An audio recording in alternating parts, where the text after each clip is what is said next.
にちは、加藤里保菜です。今日はポンちゃん公園デビューです。ピクニックも兼ねて楽しもうと思います。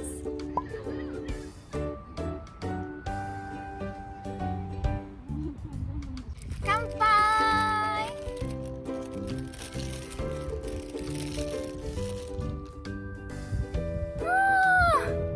すきっ腹にビールだね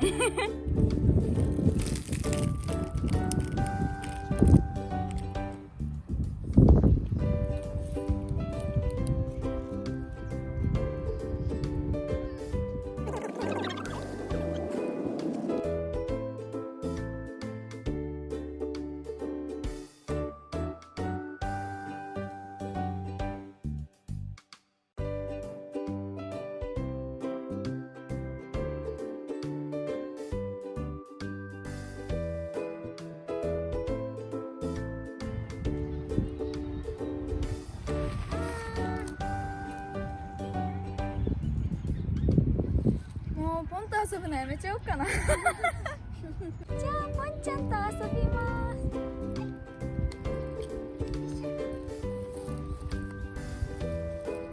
匂い嗅いでる。ポンちゃんダメだ。待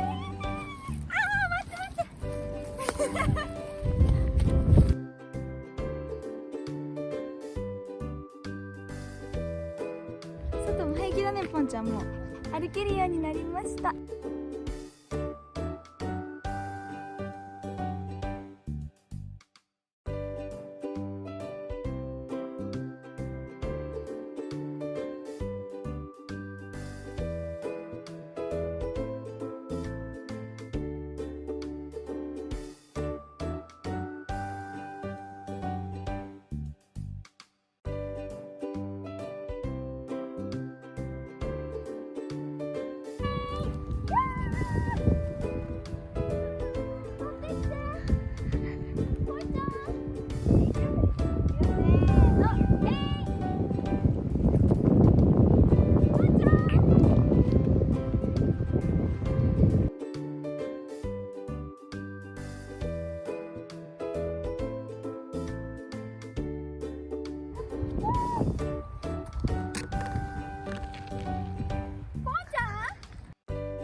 私が遊ばれてんのかな。よいしょ。